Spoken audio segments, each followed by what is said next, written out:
Ladies and gentlemen, it is time to change the landscape of podcasting as you know it in professional wrestling. This is the Game Changer Podcast.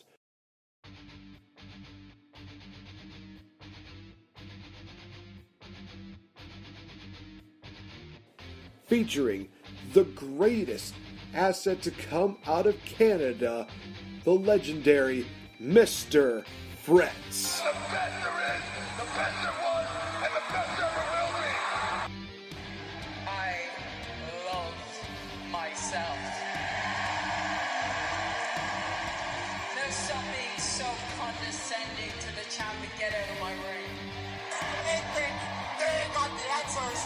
I change the questions. I did it all by my sweet little self. Two-time Slammy Award winner. I knew it. I'm a winner. I did it. Woo! As well as featuring yours truly, the Game Changer, NateFNGreat. I've had it. It's time for you to start listening to somebody else, and that somebody else is going to be me, and it's going to be right now. The dirty secret is you need this generation more than it needs you. You're not going to come out here and talk about how it should have been you, it should have been me, it should have been you, it should have been you, it should have been you. It should have been you 8 years ago, and it was kind of, then it wasn't, and it's not going to be again, and it's not going to happen. Just get over it. I am the best on this microphone, in that ring, even in commentary. Nobody can touch me. We change the game one day at a time. Ladies and gentlemen, if you're ready, let's do this.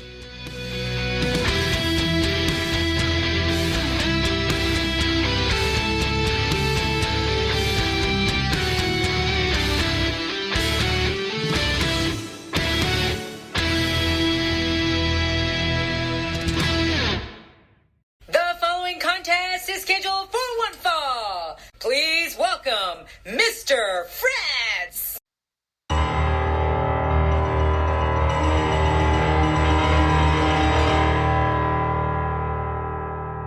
Glorious.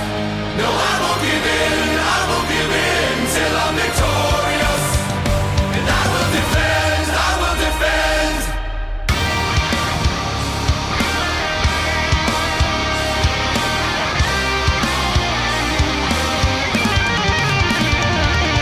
Glorious. No, I won't give in. I won't give in till I'm victorious. And I will defend. I will defend. And I'll do what I must. No, I won't give in. I won't give in. Oh, so glorious.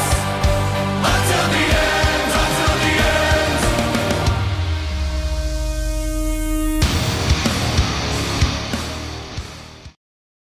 Ladies and gentlemen, celebrating 5 years as a podcaster, introducing Nate the Great!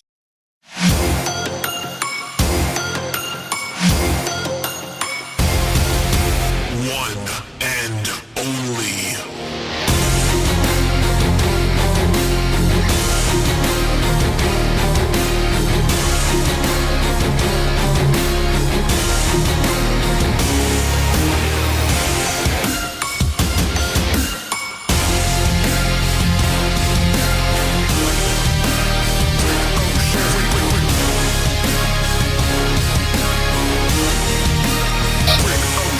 You know, this might be one of the longest introductions in Wrestle Addict Radio history, but you know something?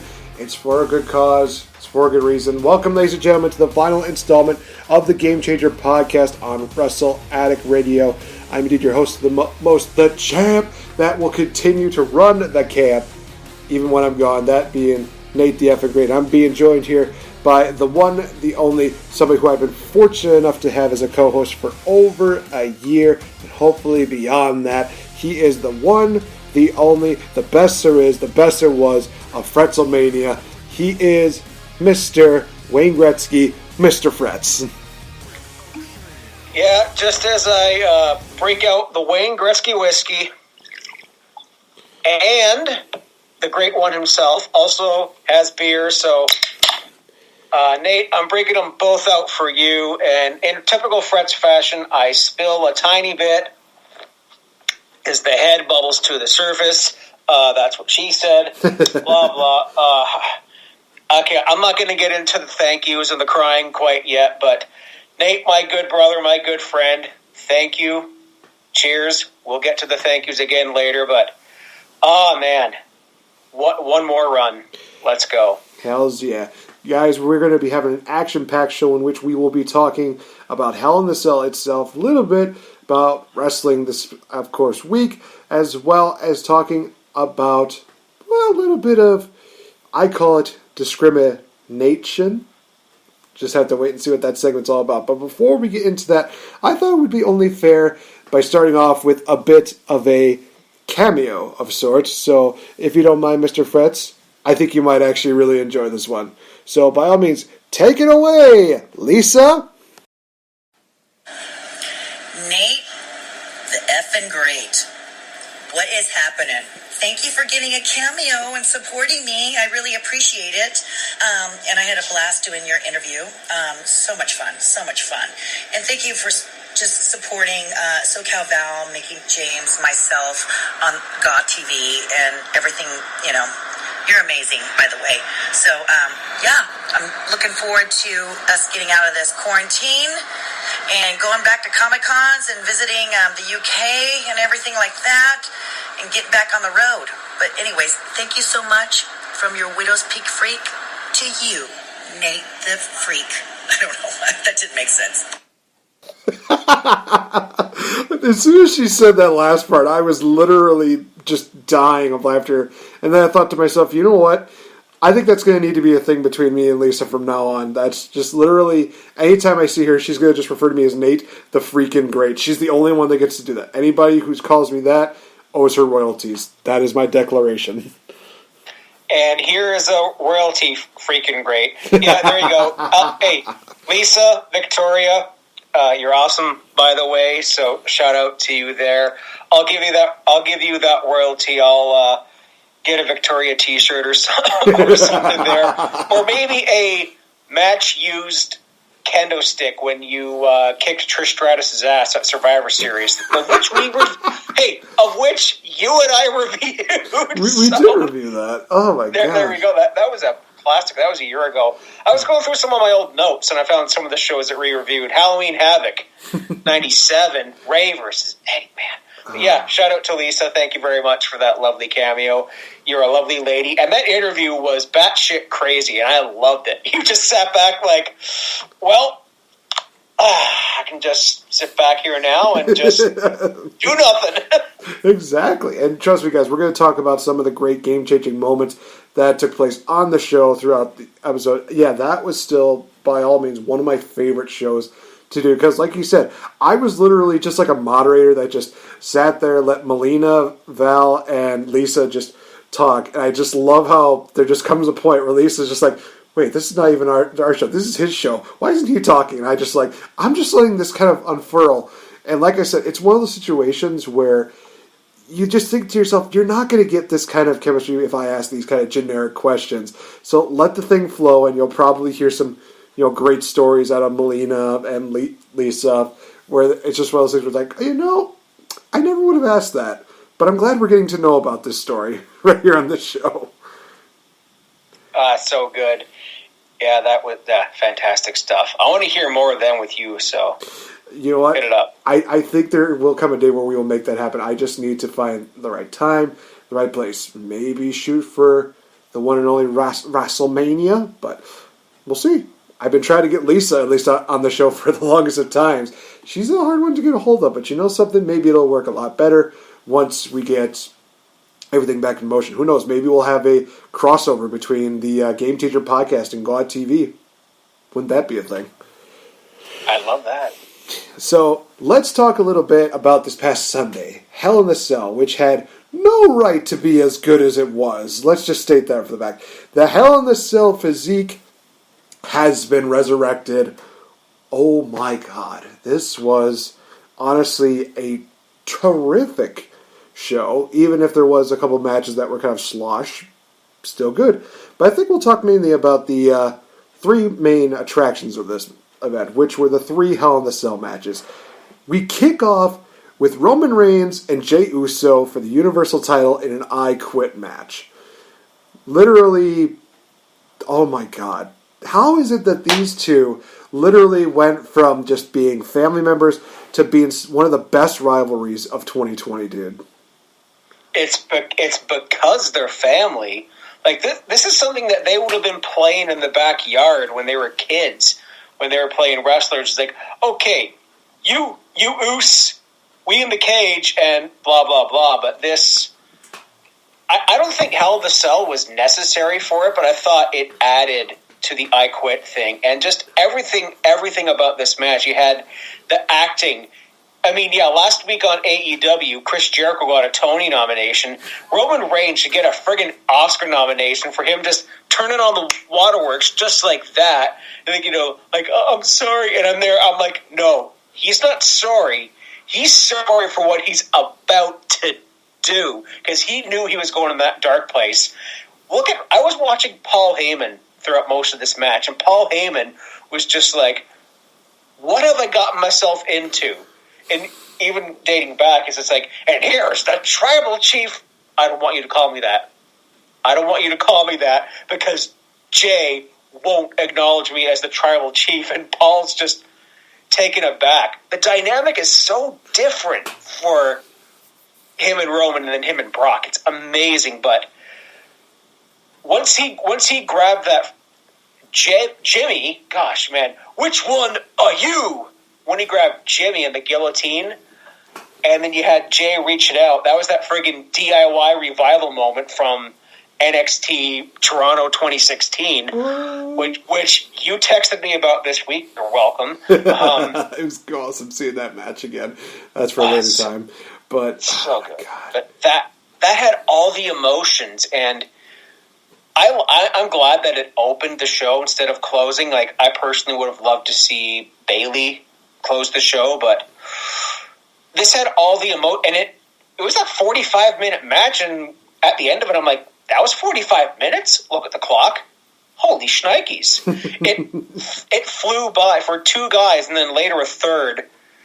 Just, now the Usos have to be subservient to Roman and fall in line, and we'll get the heel bloodline. Like, it's happening. And now we wait. What's next? It's the best feud on WWE right now, like, bar none. It is. It's really crazy to say that, but it really is. Just the storytelling, like you said, the physicality they had. I mean, Roman's hitting spears like left and right, but Jay's just like, yeah, no, Uso, I'm not going down like that. Splashes, super kicks. We see weapons being used. Oh my God, it's great. And the final sequence, like you mentioned, made for just a very powerful and very emotional matchup. What even made it even crazier was Alpha and Sika from the Wild Samoans were literally on the top of the entryway, and they presented Roman with it was I'm trying to remember like what exactly it was. It was almost like, yeah, it was a lei.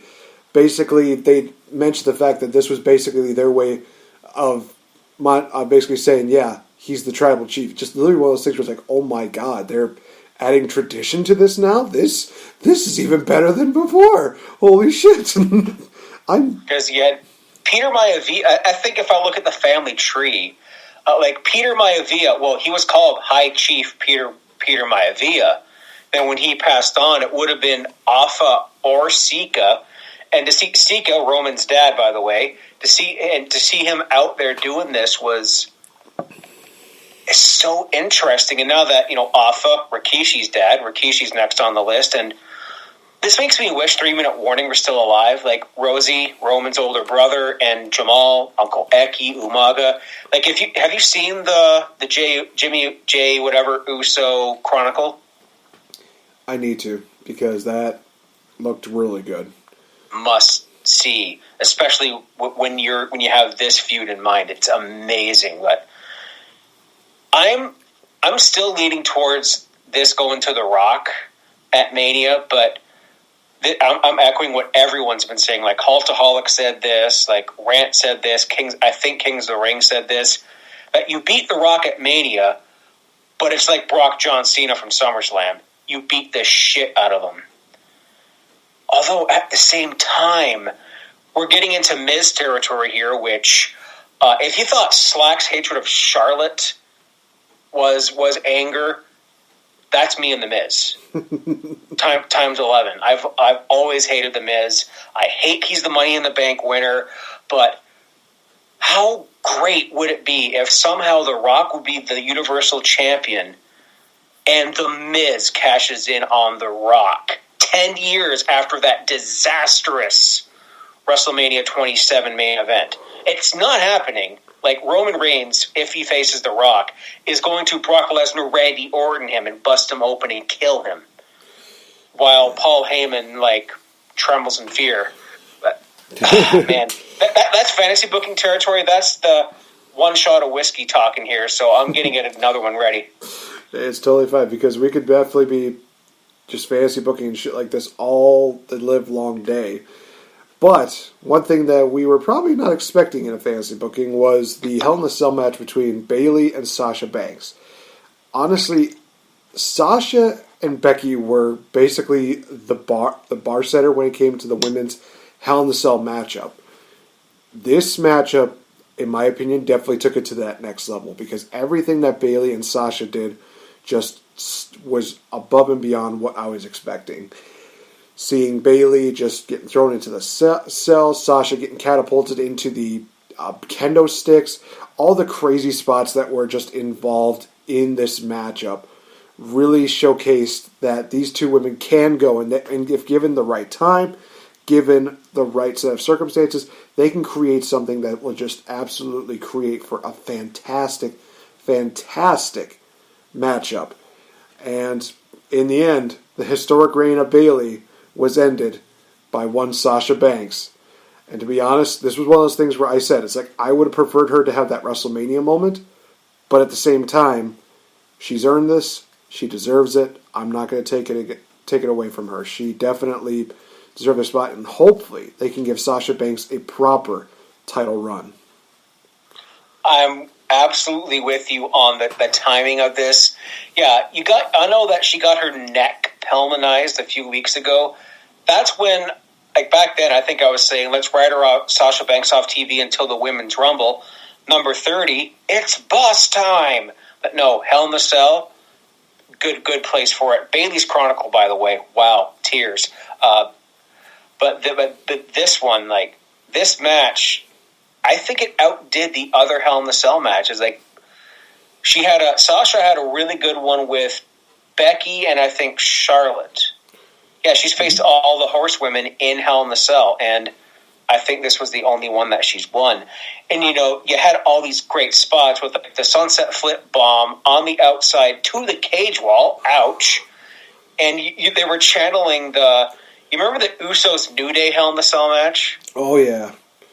There was a spot there where Sasha, like, stuck the kendo sticks in between the cage link and the ring and I thought, okay, they're going New Day here, except that they were, like, not imprisoning them like it wasn't like a Elimination Chamber podcast.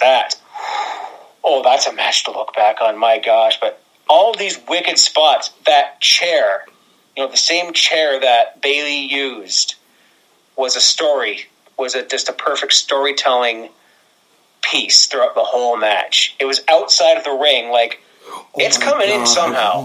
It's coming in somehow. Like, Raquel Gonzalez could all of a sudden come out and be Bayley's heavy and just hoy that chair over and through the cage somehow. And the fact that chair, big X on it, was used to tap Bayley out. Mwah! Just chef's kiss. C'est magnifique. A très bien. Like, before we were getting on here, I was on Mr. Warren Hayes' live stream. He live streams every Thursday night. Good brother, fellow Canadian. Shout out to Mr. Warren Hayes. And he was talking about the exact same thing, about how good this was. And just wow. That's all I can say about that, is that the Hell in a Cell matches delivered. The last one, in my opinion, was the least best, but based on the quality we got from the other ones, I'm not complaining. The filler matches sucked balls, but we had here the best women's match I've seen in a long time. Like, every time Sasha and Bayley get in the ring, they kill it. And it was kind of funny. This week on the bump, Izzy was on there. So shout out to Izzy. Congratulations on that. That's a huge thing. I didn't see it, but I want to know what she said about like Bayley and Sasha here, just for old time's sake. Oh man, I think I remember rewatching like one of the moments that they had where Sasha literally just stole Izzy's bow and just was in the ring parading around, just like, I'm just like a heel, I'm a bitch. It's like, oh God, yes, this is great. You made a child cry. You deserve every single bit of being, death threats sent to you, but you really made it as a heel. Holy shit. And actually what was crazy was that they actually mentioned that Sasha sent flowers to Izzy after that, after the events of that. So props for being professional. Sasha Banks for that. But again, fingers crossed, hopefully we can get into a proper title reign with her, but we'll see. Oh, give me a program. Just for the promos alone, give me a program between Sasha Banks and Bianca Belair. Imagine the promos. Like the "you don't even go here," and just because those two got the sass. They got the gift of the gab and the sass. Oh man, Nicholas Giacobi would be in heaven. No kidding. And the final matchup, the main event, was that Hell in a Cell matchup that, for some reason, was the one that got pyro. Because reasons. The WWE Championship matchup between Randy Orton and Drew McIntyre. Starting off very physical, having Orton just coming in as one of the crew members. He beats down Drew beats down him, and they decide, hey, remember when Mick Foley and Undertaker went to the top of the cell? Let's recreate that just for shits and giggles. It's like, the fuck are you guys thinking? Why? No, oh my gosh, they're fighting on top of the cell. Okay, there's that one possibility that one of them could probably go through the top, and it's like that video game, only somebody will literally die. And it almost seemed like somebody did, because they decided to go up top, fight on the top, then they start going down, and Randy Orton knocked over Drew McIntyre into the announce table. Oh my gosh, one of the few times we actually see Drew when he looks like a cyborg for like the majority of this, the Scottish Terminator. One of the few times we're actually seeing him reminded that he is mortal, he is human, he feels pain, and that's one of those moments where it's like, okay, this is a little bit rough. Drew tries fighting back. Randy Orton hits the 3 simple letters of RKO, and Randy Orton is the 14-time world champion. I honestly will say this, that I'm not big on Randy anymore like I used to be, but at the same time, he's done a lot this year, so it's kind of one of those things where it's like he does deserve it in his own way. So I was just honestly hoping to see Randy Orton just celebrate with the title, and then Miz just comes out, beats him down, cashes in, and it's like, can we get the Miz girl? Where's the gift? Where's the gift? Here we go. My reaction, but also inside I'm just like, yes, at least not Randy Orton. I don't know who I hate more, the Miz or Randy Orton. Ooh, that's a tough go. And this is given all credit to Kings of the Rings, because they said this. If Miz were to cash in, they would need the Thunderdome to be all pictures of the Angry Miz girl. that would have made it. And I was expecting, once I saw that, I'm like, okay, the Miz, he cashed in on Randy Orton. That's like almost 10 years ago to the day that it happened. And it's, wow. You have the Miz as Money in the Bank and Randy at, what year is this? Jumanji, what year is this? Just seriously, I don't like Randy as champion, because I'm looking at this, it's like, what new star are you going to build with this? And, the predictions, the dirty dirt sheets say Edge and Randy Orton for the WWE title. I love Edge, but no, please no, unless Miz cashes in on, no, still no. I think Miz is cashing in at WrestleMania, which that's my prediction. But I loved the match, but not as much as the other ones. That friggin' table spot was, Drew, what are you thinking? Why? It wasn't as bad as the time Shane McMahon almost killed himself off of it, but still, going up top, and they talked about it. They talked about, Mick Foley and Undertaker. Oh, please don't remind me of that. But yeah, Drew, I'm just disappointed that Drew's run just didn't have crowds, because the pop he would have got at WrestleMania at Raymond James would have been absolutely out of this world. But yeah, end it here. I look at Randy's title run, why aren't you creating new stars?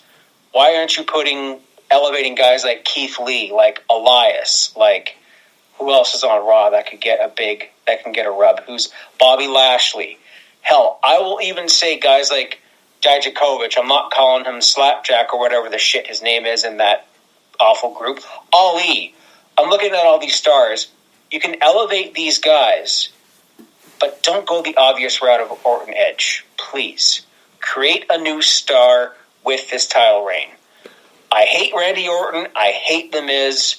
But opportunities, man. Randy has been putting in the work this year, I will admit. This is the best heel work in the past 10 years from Randy Orton. This is the best since he was the Legend Killer in 05. But, man, nah, I wasn't feeling that one. I was exhausted by the end of that anyways. It's this pay-per-view's over at 10. I'm going to bed. Hey, it was worthwhile watching. I actually enjoyed this. Like I said, the past 2 years we had 2 Hell in a Cell matches that ended in no contest. So they had to do something big this time around to bring the mystique back. And they definitely did that. They had 3 great matches in which one was literally 2 guys beating the hell out of each other until one says, I quit. Second one was basically 2 women who hate each other, were best of friends, but now mortal enemies, and just slaughter each other. And then you had Drew versus Randy, which had that crazy spot. Granted, like you said, it wasn't as crazy as the Shane McMahon falling off the top of the cell through a table spot, but still crazy nonetheless, because you don't usually see a guy that big falling from a cell, or from any cage, really. Jeez Louise. Just, my God. It's just absolutely crazy. So, guys, we're going to take our first commercial break, and when we come back, well, you'll just have to wait and see. So stay tuned. We'll be right back. Ladies and gentlemen, this is Coda Jacobs, the crusader and visionary behind a brighter future in wrestling. If you're an honorable and noble public servant like myself, you are listening to the Game Changer Podcast. What's going on, guys? It's your man, Mr. YLP himself, Zach, your host of the YLP Podcast here. And right now, I wanted to update you on the schedule of the podcast. Now, to those of you who are new to the YLP universe, let me fill you in on what goes down during your work week. On Mondays, I have 2 shows going on. For Mondays after pay-per-views, I bring to you the good, the bad, and the ugly, where I break down the pay-per-view itself, what I liked, what I hated, and what I absolutely despised. For Mondays not following pay-per-views, I present to you News of the Weekend, where I talk about all the important news coming out of the weekend and give you my views and opinions on each article. On Tuesdays, it's all about last week, this week, where I break down last week's episode of NXT and get you primed and ready for this week's episode of the Black and Gold Standard.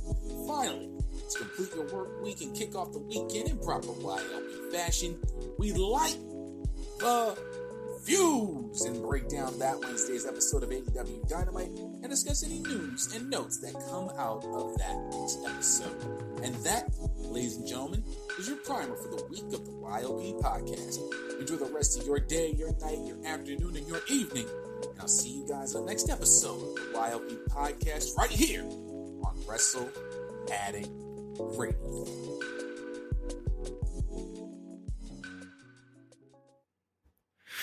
What's up, everybody? This is Will Tarashuk, T as in Thomas, A-R-A-S-H-U-K, but you already knew that, because this is one of the hosts of the Kings of the Rings podcast. And guys, we are releasing new content every single Thursday on Wrestle Addict Radio. We cover it all from WWE to NXT to AEW and beyond. So join us every week, Kings of the Rings podcast. We'll love to have you, and you won't regret it.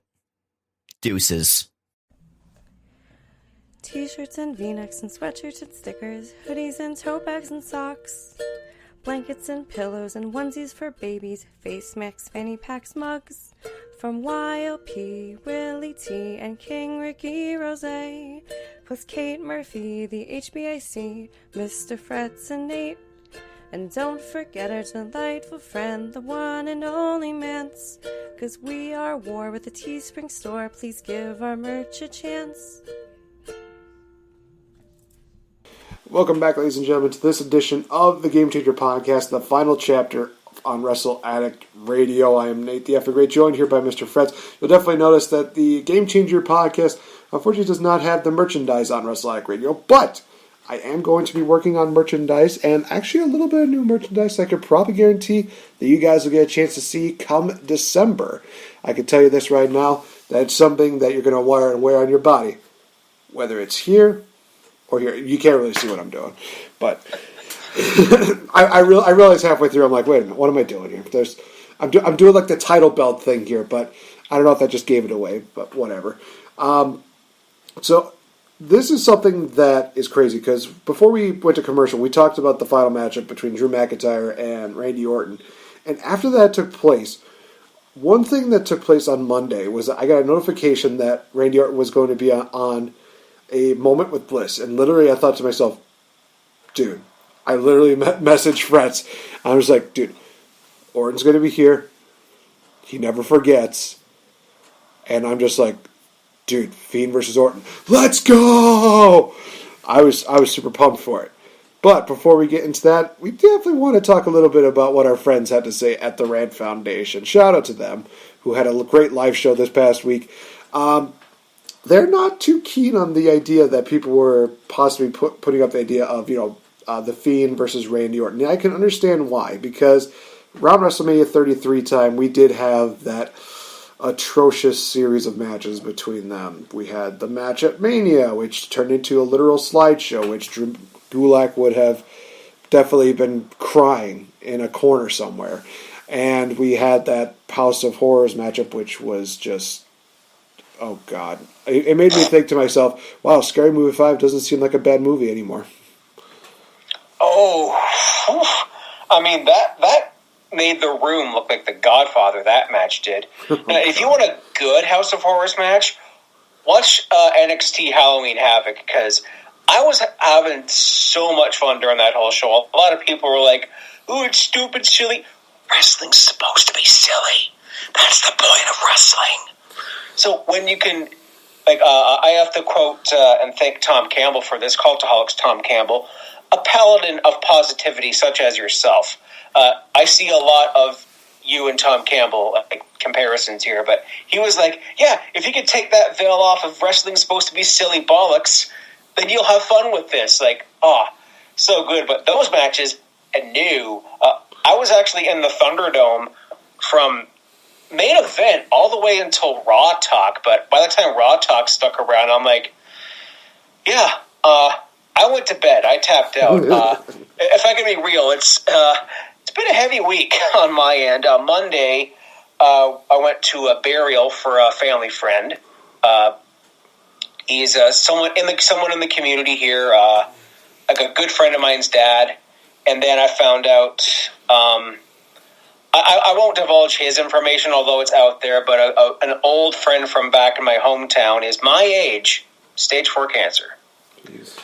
So I needed that distraction, and the distraction of fantasy booking, this feud here. But once I saw that whole thing, the moment of bliss, he's here.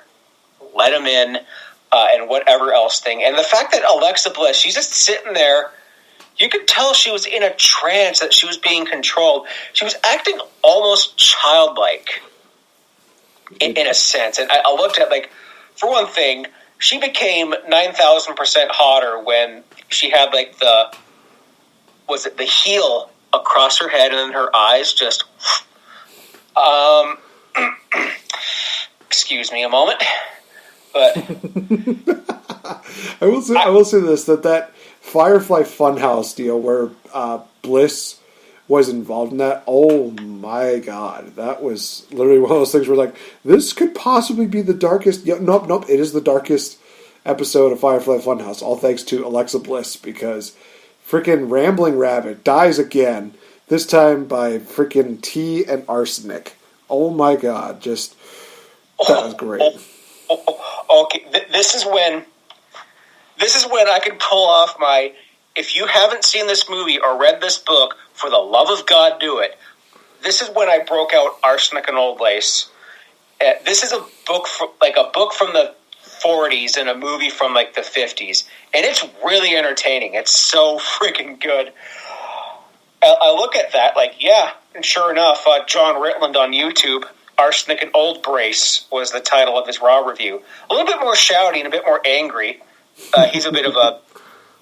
I like him. He's of a different ilk. We disagree a lot, but he's a very good brother. Shout out John Ritland. So sort of fantasy booking it here, we talked about how they could do a Funhouse match with this. And here's a thing. You can start off with his surprise debut against Bob Holly. No, I'm not talking about bringing Bob Holly to the Funhouse, because he wouldn't be all for it. You could have Bray Wyatt come out in a brace and remember when Randy Orton did those RNN news updates when he was talking about his healing shoulder right before he went heel? Yes. Like, yeah, so I got a nice fluffy pillow thanks to my hot stewardess Karen. Just like, shout out to that. You could do thumbs up, thumb down with Batista and Rated RKO. God forbid that they make a little tiny niche joke about pooping in Divas bags. Like they did, like, I can't believe when they went with John Cena, they did, you can look, but you can't touch. Like, lost it. So he could go there. You could go, did he have a relationship with anyone in the locker? No, not that I know of, but they can go off on all that. On Evolution, they could do something like with the Untold with Randy and the Undertaker. They had a bit there where Randy hits Taker with a chair, but he hits Taker with the wrong part. So Taker's like missing a piece of skin on his head. But he goes to him, don't worry, kid, your receipt's coming. They could pull that. They could pull Bob Orton. Oh, Mr. Rogers, Bray Wyatt with a Bob Orton cast. There it is. Oh, and of course they have to bring up the friggin' Spooge PowerPoint presentation. we just basically wrote the Funhouse match. That's happening at, like, what's December? Armageddon? Yeah. It's there. Screw TLC, Armageddon's making a comeback just for that main event of a Firefly Funhouse match. And people will be crying, but Bray Wyatt shouldn't get the WWE Championship. Fuck anybody that thinks that way. This is me literally saying that my opinion is all I care about. Because cashes in. Well, Randy Orton ended Bray Wyatt's WWE title reign, and it ended too soon. It was one of those things where they just decide, hey, we're going to need to find something to build it up. Let's make Bray Wyatt versus Randy Orton a match. Okay, put the WWE Championship in there. Okay, well, who's going to be the champion? Randy Orton's going to be champion. Bray Wyatt's win? No, we're going to have Orton win the Rumble. Oh, so how's Bray Wyatt going to... He's going to beat John Cena and AJ Styles in the same night. Oh, he's going to do it again on SmackDown. Oh, well, cool. Then what are we going to do next? We're going to have him cry when the asylum gets burnt down. What? Okay. Then they do the thing at WrestleMania. It's like, God, why? And plus, here's the way that I see it. When people look at championships, right now, when it comes out to it, this is going to be something that's going to be probably a controversial opinion, but at the same time, I will have my reasons for this. the WWE Championship is the most prestigious title in WWE right now, and I will fight people on that because of all the matches that it's been created out of it, the rivalries that have taken place, the people that have held it. It's something that would work with Bray Wyatt, whereas the Universal title, nobody gives a crap about that championship. I'm sorry, but Jericho had a comment during where he was talking about his match with Fandango, where he was saying, no, I don't want to work with Fandango. Let me work with Wade Barrett. We can fight for the Intercontinental title. And Vince make a comment like, oh, nobody gives a shit about the Intercontinental title. I do, Vince, so F you. So, which brings me to... Well, actually, hold on before we go into that. Mr. Fretz, I believe you had a... I was saying me, like I was saying, hand up, me too. Oh, okay. But if I could just go back to the Funhouse for a second, I had an idea. So you remember how he made John Cena disappear after he beat him? So I could see a similar thing happening here. So Randy Orton disappears, but the title is in the ring. The Fiend, he disappears, and then another finger snap. Who appears? The Miz has the briefcase in his hand. He's looking around like, what? He sees the title on the ground. You get another special effect. I know, this is cinematic. Cinematic wrestling is going to be the norm until, y'all in the States get your shit together with COVID. Florida, I'm looking at you. Boom, another Thanos snap, and then the title's on him. So the Fiend doesn't... So the title doesn't really change hands. Like, the Fiend doesn't win it. Randy Orton does lose, but I see something like... That's how I would book getting the title onto the Miz. And if you're going to have a feud with Bray Wyatt and you're going to still make him look strong and make him look invincible and make the Fiend look like God, there you go. You know what? Very hard to disagree with that. I'm all for it. Speaking of championships, I actually decided that since it's going to be one of the last shows that we see on Wrestle Addict Radio, that it might be kind of cool. Sorry. Yeah, don't die on me, Fretz. Wrong pipe. Last show, I'm dead. Trust me, dude. You ain't going anywhere. So I thought it might be kind of cool to do like a bit of a top 10 list here, and one of my spoilers is my number one for this. I actually thought of doing a top 10 of the championships on the roster from least prestigious to most prestigious. I'm going to get into that right now. So if you like Mr. Fretz, here we go. Let me go right into it. At number 10, I actually have the Women's Tag Team Championships as the lowest one. Now, obviously, they're still new belts, but at the same time, you look at the layout for this. They really do not have any plans for this. They just had it so Sasha Banks and Bayley, they could be the first champions. And they did have 6 teams in that Elimination Chamber match, and you look at how many of them are actually surviving since then. I think that's a grand total of maybe 1 with the Riot Squad. But other than that, it's like there's like no one. And really, ever since they've really had those matches, have they really done anything for matches? They had that 4-way match at Mania, but other than that, nothing really too much you could say about the women's tag team titles. They're just kind of there. If they put them in NXT, they would get more relevance. I guarantee it.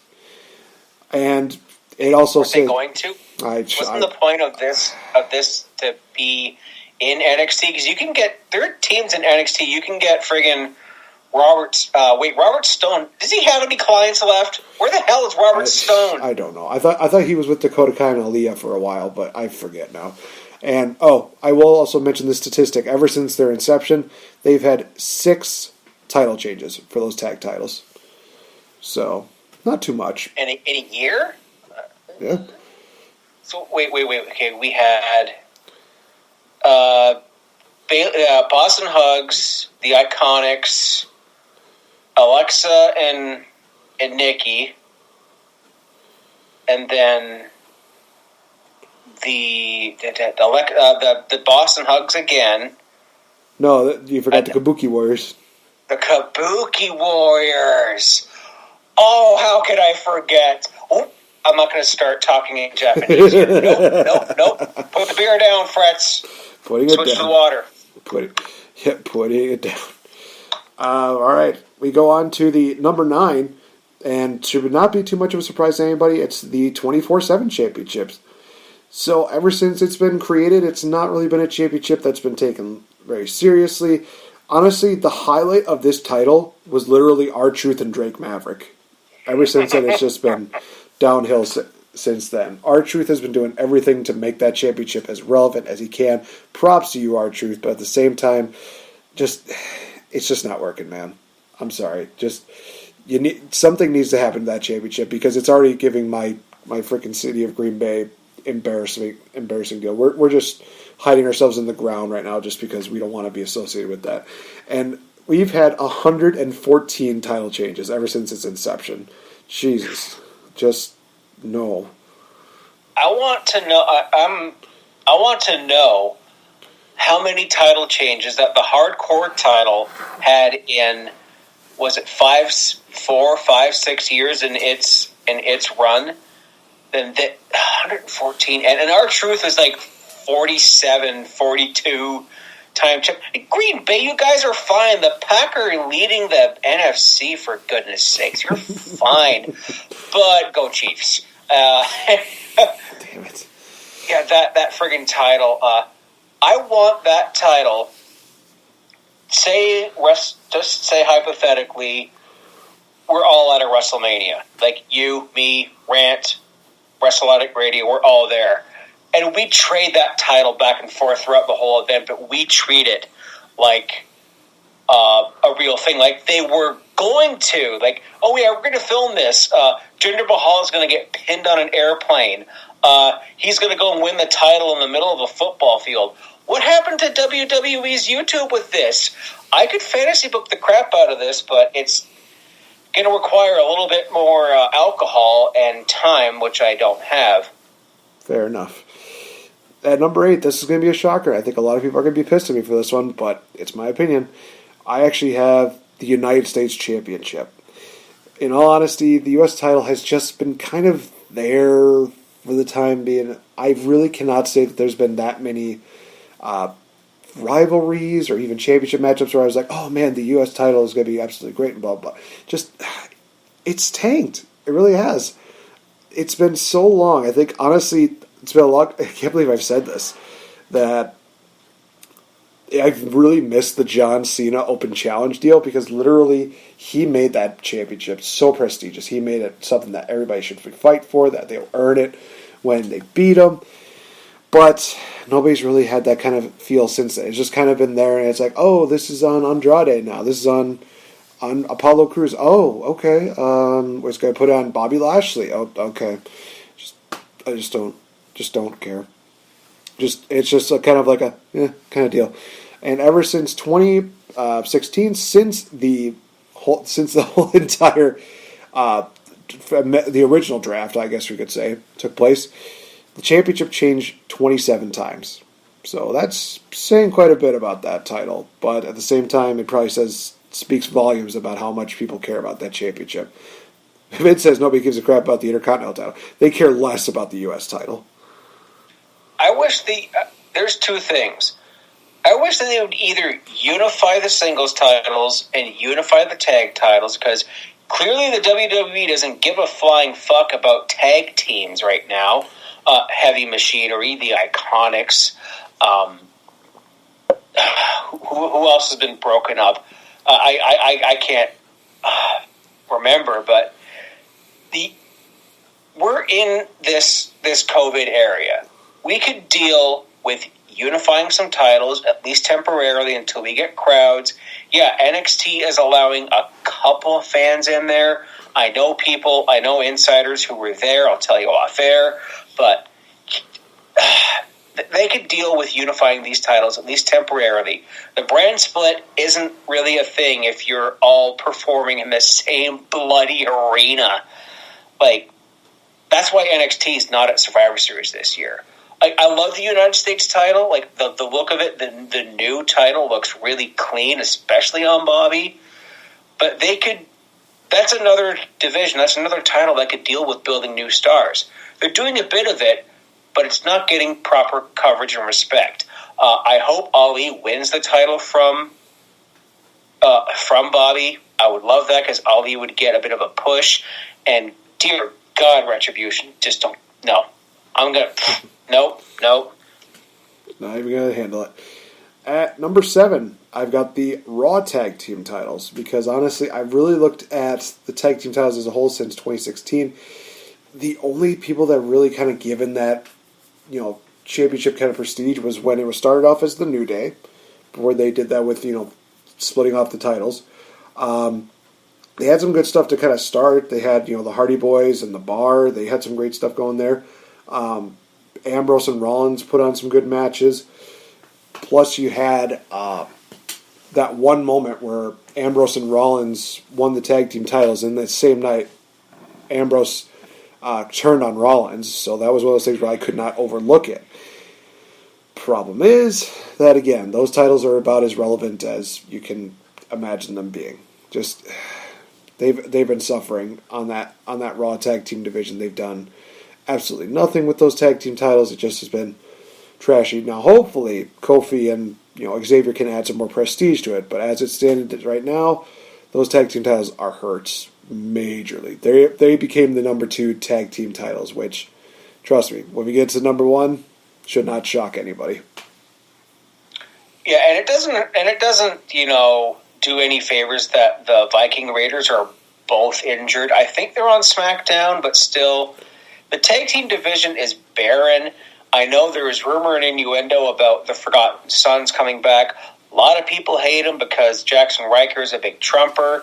I hate Trump, but I'm not gonna judge you based on your political opinions. That's not a proper thing, but still, and it's like the Raw's tag team division. Who else do you have?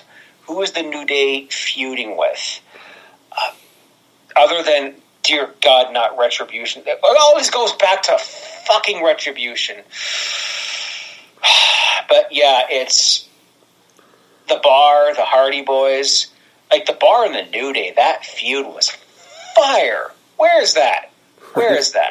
And since their inception, the Raw Tag Team titles from 2016 have changed hands 23 times, including that little switchover with SmackDown titles, which... Oh, jeez. Yeah, great way to handle that, huh? Number 6, I did say it was not going to be in the top 5, but it almost came close. Universal Championship. This was the title that originally I thought this is the worst championship in all of WWE right now. But after really professionally looking at it and really kind of basing it off of, history, stuff like that, I had to admit it. The Universal Championship had a good run for a while. I mean, you had the great match between Finn Balor and Seth Rollins. Had a little bit of a slump with Kevin Owens, but that's not his fault. It was just how they booked him. Then you ran into Goldberg, because God is dead in that time. Then Brock Lesnar came around, because why the hell not? Then Brock had a good series of matches, honestly. He had the match with Samoa Joe, Braun Strowman, Joe, Strowman, and Reigns at that SummerSlam. Oh my God, was that an awesome matchup. Oh yes. He continued having some great matches where he would actually feud with more people. He would get more over until Roman Reigns defeated him at that SummerSlam. We had that shocking announcement, unfortunately, of Roman Reigns battling with leukemia. But then we had the title put back on Brock. We had to deal with the reign of Seth Rollins, which it started off fine, and then they brought in the man of the man deal, which, oh God, that was horrible. Then we had the whole thing with the Fiend, and it just started going downhill. It wasn't until Payback this past about a month ago. Actually, it was a little more than that. Whatever. That we started getting the Universal Championship having more prestige to it, and it's thanks to Roman Reigns. What a shock. The guy that a lot of people hated is the reason why that championship is having relevancy. But it was one of those things where it's like, it's not the worst, but definitely is still not within the top 5 of my championships, which I'll get into. Mr. Fretz, your thoughts on the Fruit Roll-Up Championship, as we called it. This title sucks. Yeah, Brooklyn, come on. You're in a match with Finn Balor and Seth Rollins, and you're singing about how much you hate the title. New Yorkers, no offense. That's going to get me kicked. That's going to get me kicked off. But no, seriously though, it's just the fact that title has just been taken hostage by not Braun Strowman. He barely had a run with it. Brock Lesnar for so long that I think it barely had a chance to get prestige. And how do you get the prestige? Is you beat the man who holds the title. Who beat Brock for it? Seth? Okay.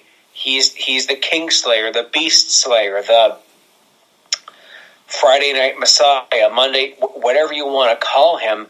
But it's also the newest world title in the WWE. But the universe is bigger than the world. Yeah, that's what you were going for. I appreciate that.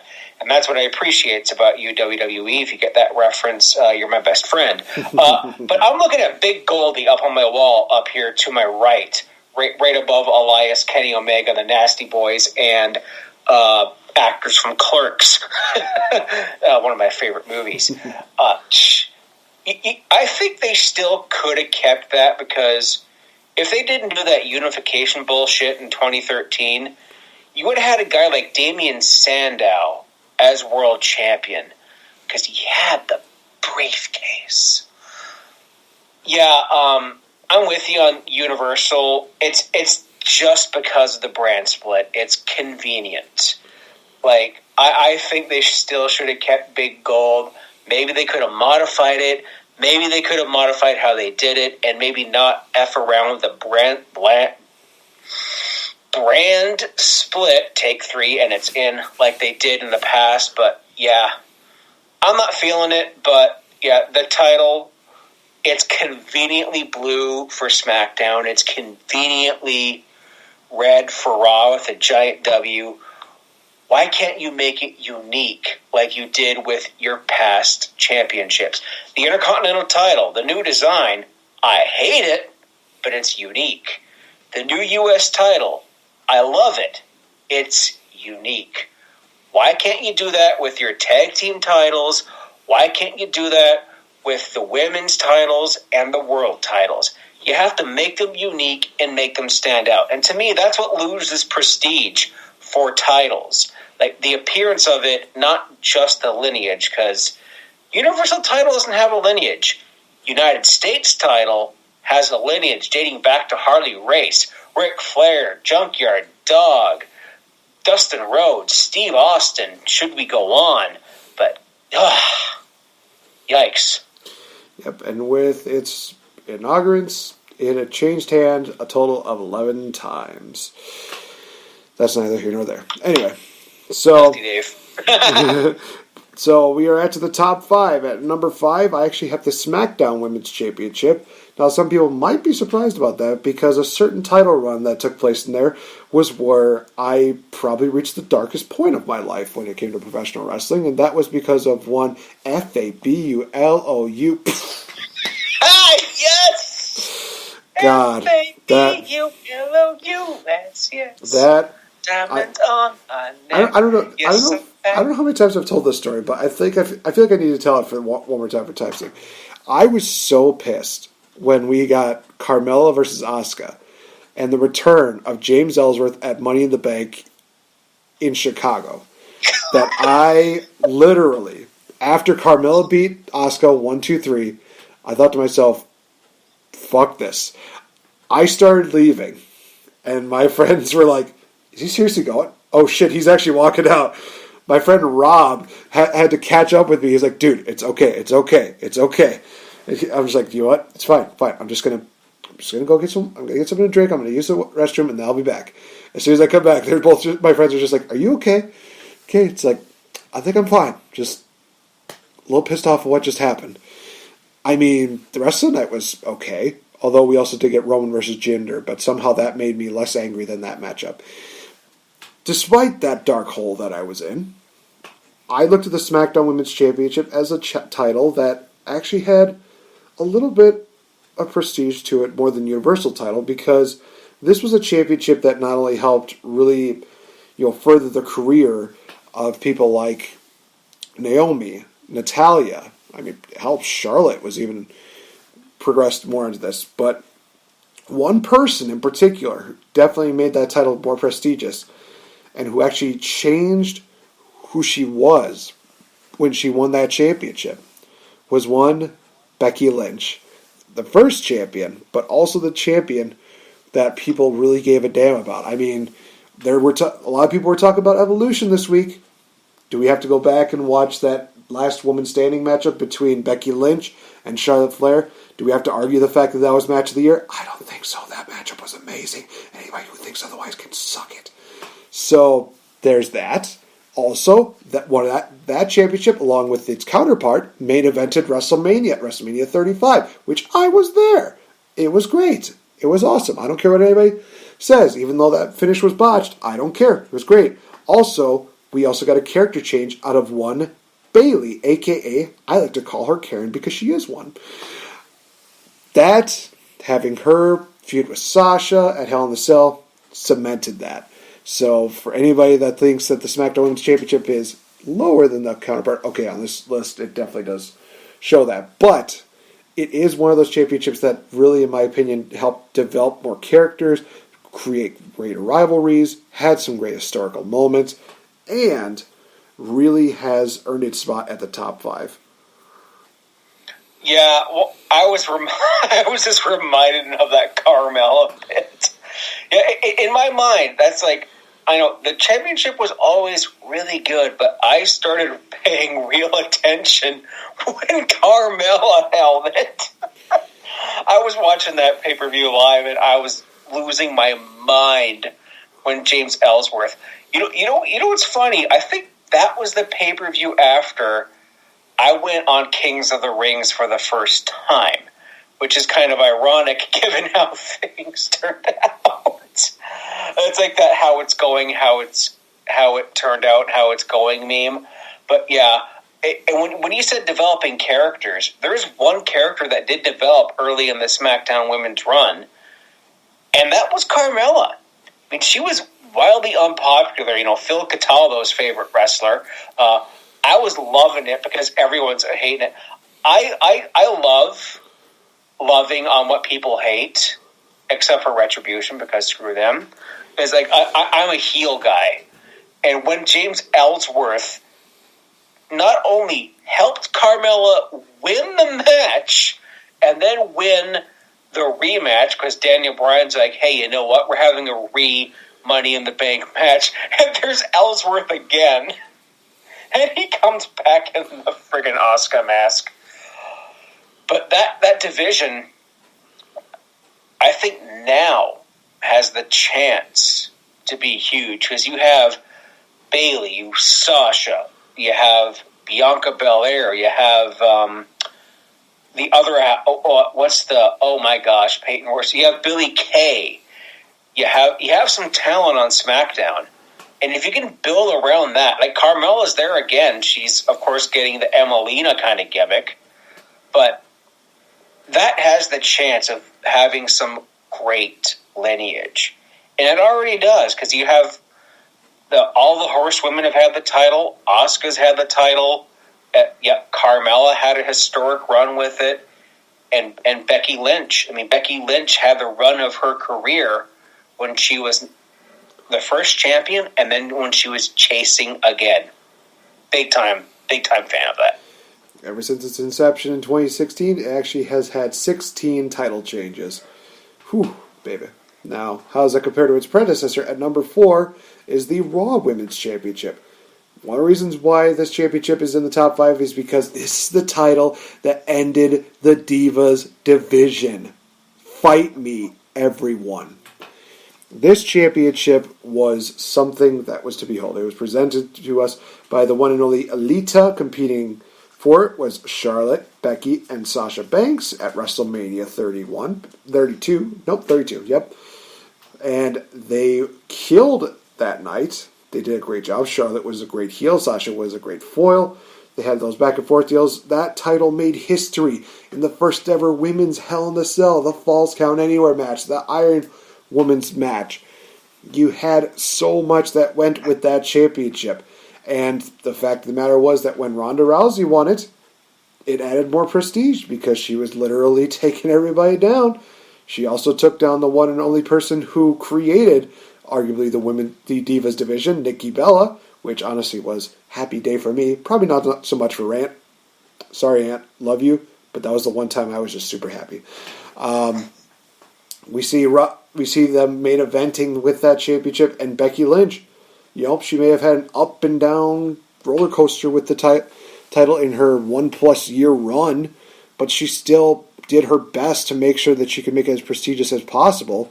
And then the shocker, where she literally had the championship in the women's Money in the Bank briefcase, only to reveal that she was pregnant. That was just a great moment. I'm just going to say that right now.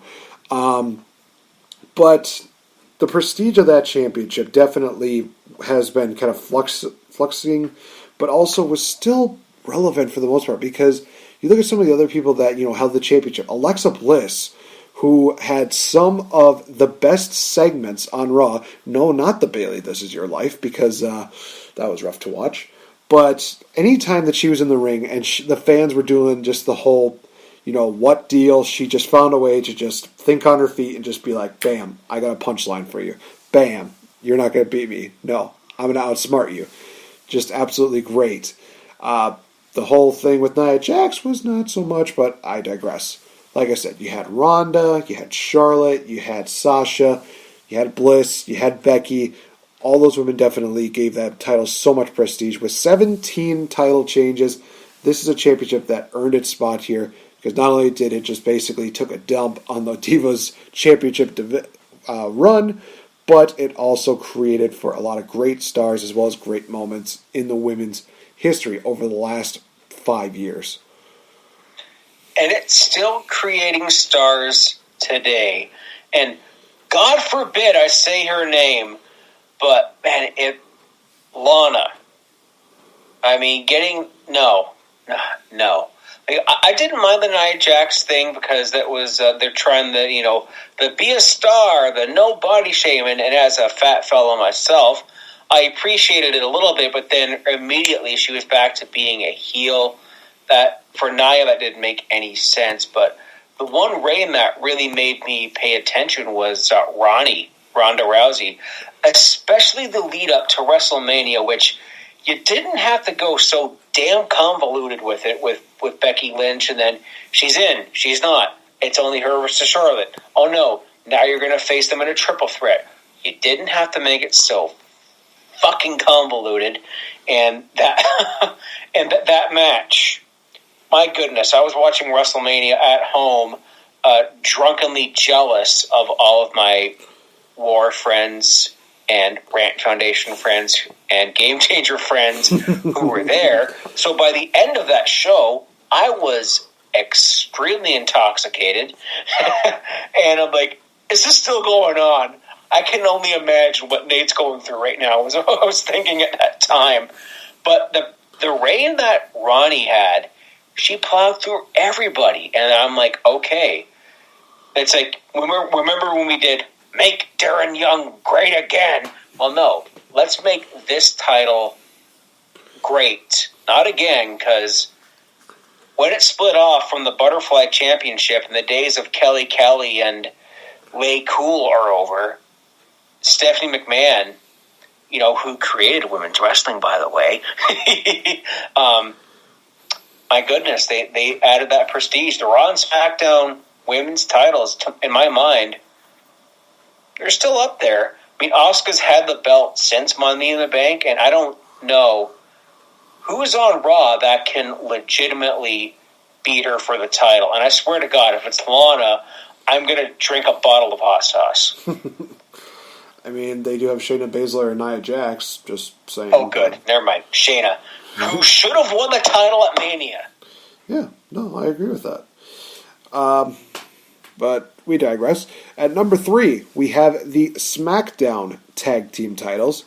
Honestly, guys, ever since its inception, they've had some pretty good runs. I mean, it started off kind of as a bit of a quote-unquote joke when you had Rhino and Heath Slater as the Tag Team Champions, but at the same time, it was one of those things where Heath Slater was one of the hottest acts going on during that time, so he rightfully earned it. Then you had the evolution of the American Alpha as well as the Usos, who went from being the Usos to being down 6 day one-ish. Just absolutely fantastic stuff. Then you also had the feud between the Usos and the New Day that created some memorable tag team wrestling. Had the Bludgeon Brothers. Well, nothing we could necessarily say about that. Had some kind of on and off feuds here and there, but in all honesty, the tag team division was definitely strong with the SmackDown Tag Team titles. And you can fight me on that, but you can't deny that, because when you look at the SmackDown title runs that they had there, yes, many of them was the New Day as well as the Usos, but at the same time, at least they were established teams, and it made sense. They just needed to find ways to create new established teams. But at the same time, when you have the Usos and the New Day who are literally bound to just fight each other forever, it's fine because they put on great quality style matches. You throw in, people like The Bar or Sheamus and Nakamura, Daniel Bryan and Eric Rowan in there. It's going to create some really good matches on there. So when it came down to it, the SmackDown Tag Team titles definitely owned the tag team scene for that 4-year run. And with not 16. What was it again? We had 22 tag team title changes since its inception. But they were all worthwhile. And now we have the Street Profits, who are hopefully going to continue to keep the prestige of that SmackDown tag team titles. Hopefully, if I do this again like a year later, that those tag team titles aren't brought down because of the Street Profits. And we want the smoke. And when the War Raiders come back, I think they could have a good run and good feud with the Street Profits. Because the only other team I see on SmackDown is Ziggler and Rude, the modern Can-Am connection. If you get that reference, can of Coke for you. But if we're talking OG SmackDown tag team titles, like 02, like Stephanie McMahon SmackDown, I would have put those SmackDown tag team titles at number 1, because you had that in the midst of the SmackDown 6. You had Eddie and Edge, you had Los Guerreros, you had Benoit and Angle. You had like all the world's greatest tag team a bit later on. But now on SmackDown, it's like, to me, it's the same as Raw because there's not a lot left in the tag team division. Like the Revival, their current AEW tag team champions. The Bar are not a thing anymore. The Good Brothers are killing it in Impact Wrestling, and were rightfully robbed by my new favorite Impact tag team, the North. Oh, man. Oh, Bound for Glory was great. Oh, that was a great show. Su Yung, I flipped out. But, yeah, to me, the Raw and SmackDown tag team titles are the same. They're interchangeable. Yeah, the New Day and the Street Profits both run it. And did you see the New Day, like, dressed like the Street Profits on Raw? And they were acting like them. It's like, never go full Dawkins. Oh, Survivor Series is going to be lit. I'm all for it. And it's great to see representation on the tag team titles. People of color, I love it. But you have both tag team divisions are just, they need something. They need teams. Even if it's Zach, I'm not sorry. Even if it's Drake Maverick and Killian Dane, the next NXT Tag Team Champions, I'm banking on it. Man, I think you're the only one who's banking on it. But at the same time, I might give it a shot. We are down to the final 2. I've already mentioned what number 1 is, so I'll combine these two.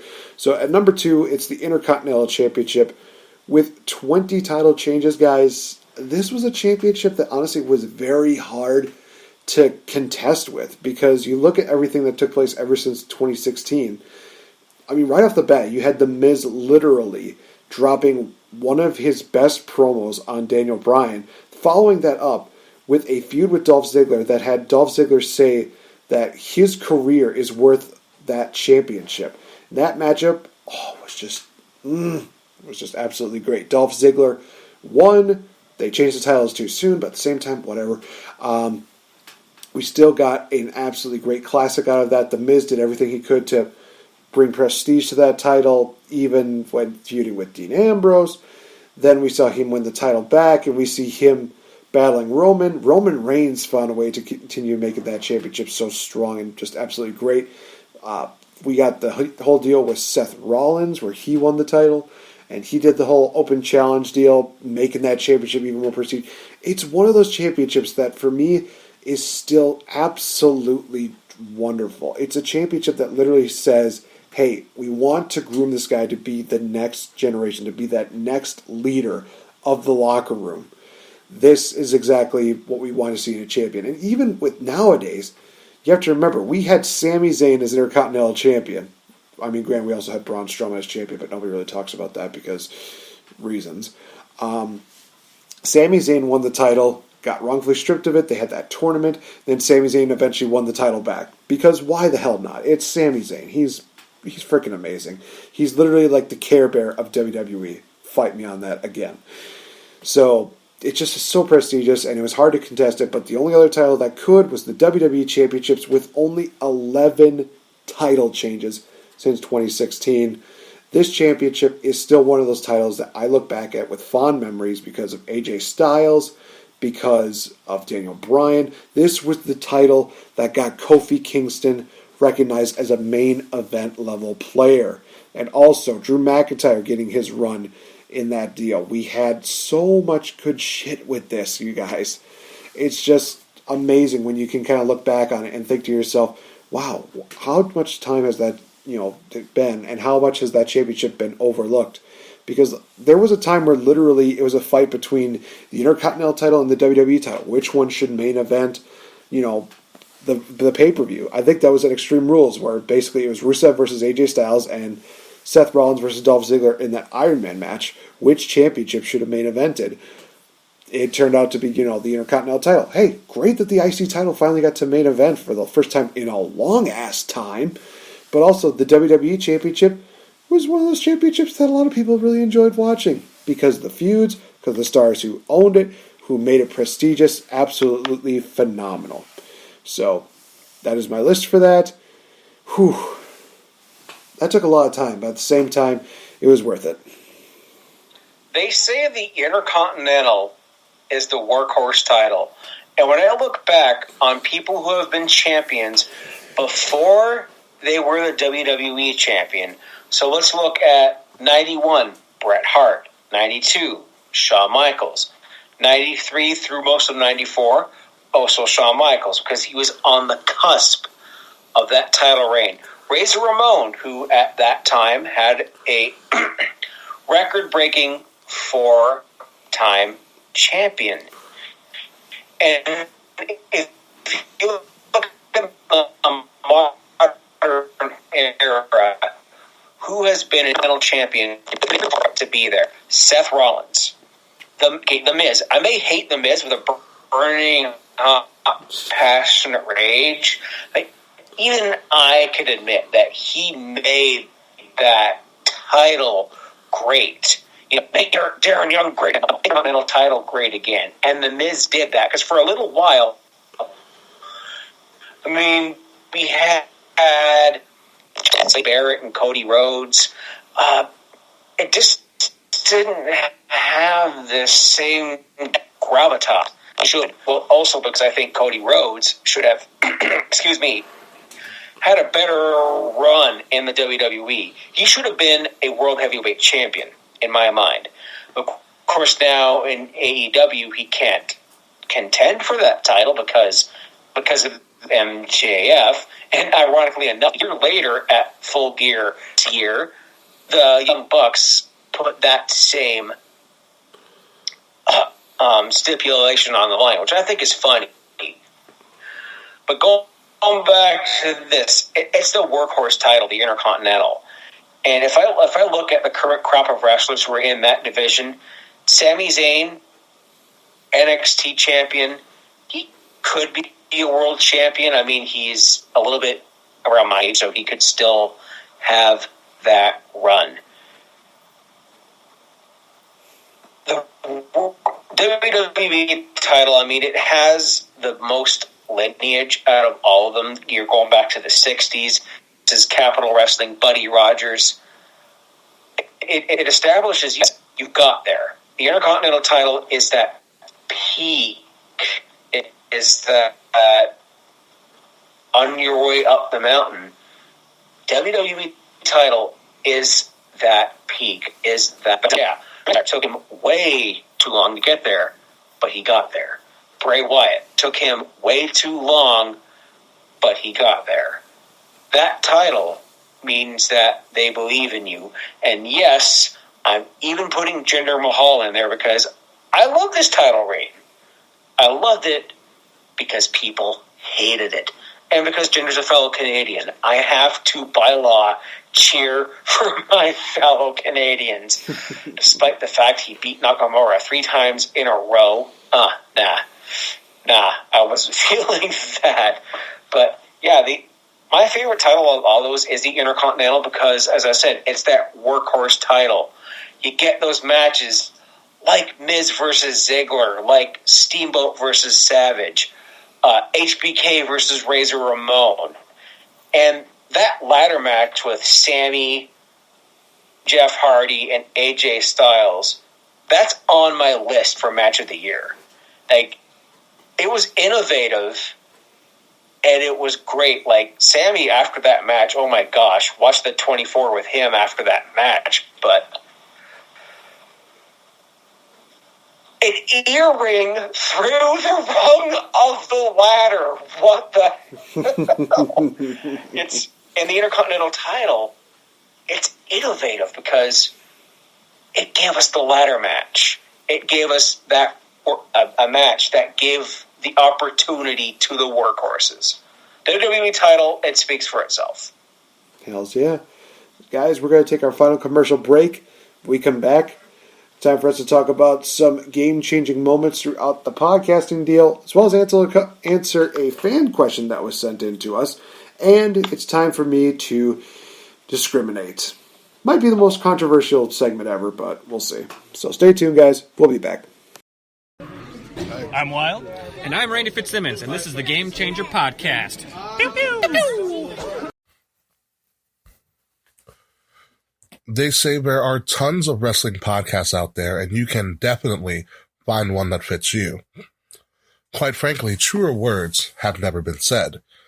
Be that as it may, please be aware that we here at Wrestle Addict Radio are about to embark on a conscious effort to open the creative envelope, so to speak, in order to entertain you in a more contemporary and much more educated manner. Even though we call ourselves a wrestling podcast network, the keyword in that phrase is wrestling. Wrestling extends far beyond the confines of WWE and AEW, to name a few. Wrestling takes many forms, from the intergender moments going on in Impact Wrestling, to the nostalgia going on in NWA, to the creativity and the hard-hitting explosiveness that occurs over in New Japan Pro Wrestling. You can clearly see that wrestling is a place for everyone. We at Wrestle Addict Radio feel that you, the wrestling podcast listener, are quite frankly sick and tired of getting your intelligence insulted. We also think that you're tired of a simplistic reasoning of WWE is way too mainstream and AEW is for the marks, just to name a few as an example. We know that you, the wrestling podcast listener, are tired of having your opinions made fun of and ridiculed on big social media platforms like Twitter and Reddit. Surely the idea, reasoning, and lack of logic behind statements such as, "This sucks and I don't like it because I said so," is definitely passé.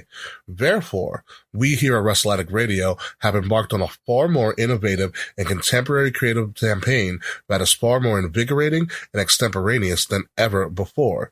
You see, we are responsible wrestling podcasters that work hard to bring you the outrageous, wacky, and wonderful world known as wrestling. Wrestling is for everyone, no matter what race, creed, gender, sexuality, and anything else that you identify as. Wrestling, if done correctly, is a unifying bond where we can all celebrate and collectively suspend our disbelief, if only for a moment in time, for the sake of enjoying ourselves and the enjoyment of everyone around us. This does not mean that we will always agree. Quite frankly, disagreement is a positive thing. It gives us an avenue and an outlet to learn about someone else's perspective, which might in turn challenge us to rethink our own. As divisive as our community can be at times, we have the power to make a positive change, and we here at Wrestle Addict Radio look forward to becoming the leaders in that change. If this is your first time listening to us, then welcome to a positive wrestling community. If you have listened to us before, then thank you for your continued support. Ladies and gentlemen, my name is King Ricky Rose, your general manager of Wrestle Addict Radio, the cure for the common wrestling podcast. Hey guys, it's the Princess of Pro Wrestling, SoCal Val. You are listening to Wrestle Addict Radio. I'm sending all the love from California. Mwah! Wrestling fans of all ages, shapes, sizes, genders, and everything in between. It is time to go to war and be the cure for the common wrestling podcast. Welcome to the revolution. Buzz guys, my name is Kate Murphy. What's going on, everybody? This is Will Tarashuk, the founder of the Kings of the Rings podcast. What's going on, guys? It is I, the one and only Quiet Riot himself, Zach, your host of the Young Lions Perspective. What's up, guys? This is the Monday Night Delight. Greetings, one and all. This is your Prime Minister speaking, your favorite Canadian, Mr. Fretz. Hey, what's up, you guys? This is NateFNGreat from the Game Changer podcast. If you're looking for a network that keeps wrestling real, then you've come to the right place, because you're listening to You are listening to Get ready for a war, because you're listening to What is going on, everybody? This is King Ricky Rose, your general manager, and you are listening to Wrestle Addict Radio. Now enjoy the show. Are you ready? Fuck yeah, we're ready. Man, I think I've dropped so many cuss words in this one. This is going to be one of the few times where... Nope, this is going to be one of the many times I've had to make this an explicit contact deal. Welcome back to the Game Changer podcast, guys. Final chapter from Wrestle Addict Radio. I'm NateFNGreat, joined here by Mr. Fretz. Guys, it has been a fun ride, and it's time to look back at some of the great things. But before we go into that, I think that's only fair that we answer the question from Mr. Jermaine over the pond, and also the first guest on the Ultimate Wrestling Trivia Challenge. Who's going to beat him? I don't know. We'll have to wait and see. He asked the question of what is your game-changing moment in wrestling history? This was one that I literally had to think about, but I thought of like so many great things that, happened in wrestling, so many bad things that unfortunately happened in wrestling. I mean, the Benoit tragedy was a game-changing one for the wrong reasons, because it definitely did basically bring a lot of safety and awareness to everything that happens in the world of wrestling, especially with drug abuse, as well as concussion standards. There is the, NWO being created because Hulk Hogan, nobody thought that he was going to ever be a bad guy, but he came out there and he dropped Randy Savage to shock the world. But if I had to pick one, in all honesty, this is the one that I think was the most game-changing moment. It was back in 2011, CM Punk dropping that pipe bomb, literally just stripping the wrestling world piece by piece, revealing everything that was going on behind the curtains, everything that he had a legitimate gripe with, anything that he just wanted to speak on that was off of his chest, he let out. He definitely made wrestling different, and some people might say that that's a bad thing. In all honesty, I think it was one of those things that was a wake-up call for so many people that, there are unfortunately people in this world that will mistreat their workers, and they will also make this illusion that they will have to reach for this imaginary brass ring when there's really nothing there. But it's just one of those things where I think, in all honesty, it did just create a revolution. And to be honest, one of the things why I loved CM Punk and why he's one of my favorites, and he just absolutely shocked the world. And still that line of literally somebody just grabbing a freaking program that his face is on, and then going to the airport in the morning and shoving his face so he can get an autograph and sell it on eBay because they're too lazy to go out and get a real job. That really just made me happy. And before they broke up, just that little shout out, "Hey Colt Cabana, how you doing?" Just amazing. So that would be my game-changing moment in wrestling history. Now, Mr. Fretz, what say you? Oh, you put me on the spot, but there's two. And one of them we covered as a game-changing moment series in our career here. And that would be in March 2001 when Vince McMahon brought his own competition. WCW closes its doors. I mean, it was Turner. It was the Turner deal and the AOL merger that closed WCW, and the what we were supposed to get with, I forget the name of the company, like Eric Bischoff talked about this in 83 Weeks with and other various interviews as well, that they were supposed to get kind of a reboot. Like, look up WCW reboot on Google, and it's interesting. Like, the 83 Weeks thing, like, the Monday Night Wars was over in, like, 1999. Like, after Goldberg lost the streak to Kevin Nash and a taser, which, no. Like, the night that Mick Foley won the title was when they knew it was over. And that's coming from people who worked WCW. The next one is a lot more recent. And that is Ronda Rousey, Charlotte Flair, Becky Lynch. The women main event WrestleMania for the first and not the last time. I'm banking on that now. Like, someone like Rhea Ripley could main event Mania. Those are the two that come to mind, like, right off the bat, because that you big time put me on the spot. And if I can have another one, Monday Nitro. Like, the conception of Nitro in 1995. The start of the Monday Night Wars, and ironically, the end. You know, honestly, those are some pretty good, game-changing moments. Jeez Louise. I'm trying to really think this far. It's late, whatever. So, ladies and gentlemen, I'd like to introduce you to something that I never really thought I was going to do, because I've tried to always be in the positive outlook, but this is literally me probably going to that dark end, where I can criticize people and not really care. So this is going to be the first of many installments of Discriminate. So, Mr. Fretz, you might want to get some popcorn because you're going to probably enjoy what I have to say. I did have like 5 different subject matters when it came to that, or whiskey, whatever works. But I thought to myself, you know, I think for just this segment, I'm just going to give people a preview of that. So, when it comes down to it, the first thing that I talked about was WWE and its consistency. And so far, it's going to be a 5-part deal. So you'll definitely be hearing that within the next few weeks. First one starting up is NXT stars going to the main roster. Okay, where do I begin with this? So, let's face it. Take a shot. Let's face it. When it comes to NXT, there are some cases where they have great stars that evolve from NXT. Top ones that come to mind are Roman Reigns, as well as Seth Rollins. Those are 2 cases where they were good.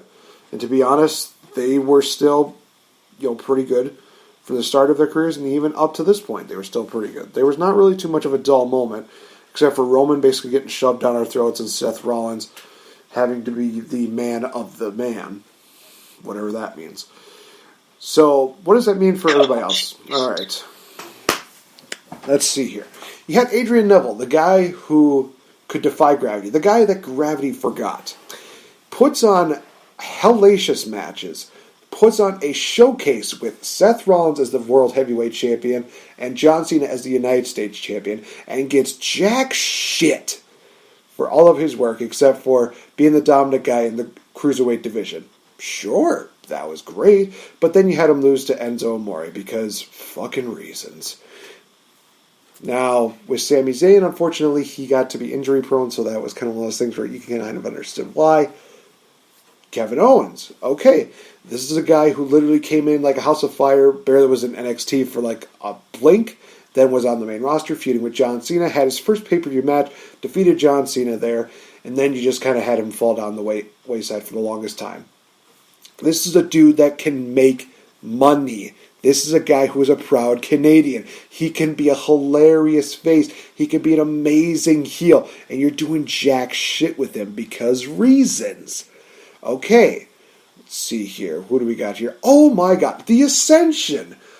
This was a team, granted, maybe didn't have too much direction for them, but they were a house of fire in NXT, the longest reigning tag team champions for the longest time.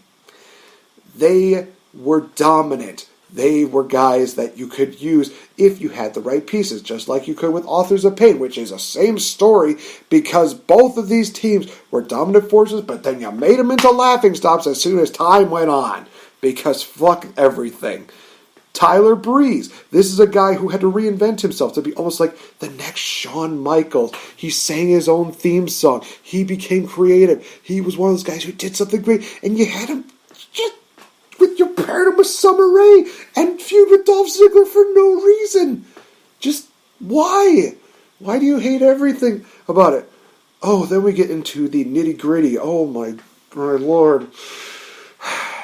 Samoa Joe. This is a guy who is a dominant force in NXT. This is a guy who literally could have been Universal or WWE champion at this point, but you feed him to Brock Lesnar and then you do shit with him when it came to AJ Styles. Somehow AJ Styles beat him every single time. Sure, because why not? And then the whole thing happened with Rey Mysterio where he did not win, but he also didn't win. I don't know. Where did fucking take that Money in the Bank? It was so stupid. We have the whole thing with Shinsuke Nakamura. You had him feud with Dolph Ziggler. Okay, that was kind of an interesting start. Had him feud with AJ Styles. Hey, that's great. WWE style. Fuck everything. Just why that? And then, to make matters worse, you have him lose to Jinder Mahal so many times because stupidity. Because stupidity. Bobby Roode. This is a guy who you had in the palm of your hand. People loved him. He was a natural heel. He had a glorious, major pun intended, theme song that you literally could have merchandised off so much. He was more than just an entrance. He was a great star. You make him a babyface because fuck everything apparently. Because you just don't want that to be a good. Just so aggravating. Just so frustrating. Finn Balor. You have him as the Universal Champion when you have the brand split. Awesome. He gets injured. Okay, that was a small little step. That's fine. He's going to be Universal Champion when he comes back. He's going to feud for that, right? No. He's going to be just on a freaking level here, and he's not even going to get a chance to run with the title again. And then we have to put him down to NXT because it's the only place where he can be fucking relevant. Also, Finn Balor, Jordan Devlin, they need to be a thing. I'm just saying. So, point about this, fuck WWE for screwing up NXT stars by calling them up because Vince McMahon is just thinking, ooh, shiny new toy, I'm going to play with this. Ooh, an even shinier toy, I'm going to play with it. Old man, you need to understand the fact that it's not about the shiny toys. You need to have a plan with them. You can't just bring them up and expect them to create money that are going to go right up your ass because your vacuum seal butt doesn't know what to do with it. It's been the first installment of It Discriminates. This is what you're going to be seeing, guys. Literally me going off, not giving a shit about anybody's opinion. Just literally. Probably in my dark point, but it's okay. Everybody, breathe in. Breathe out. I'm good.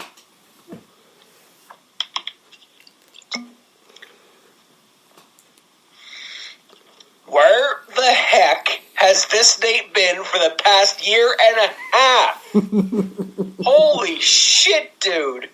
I mean, you almost went IWC on there. You almost went like JD from NY, but you didn't quite go to that place because if you go to that place, get out. Oh, jeez. You wait until the last week to do that? Dude.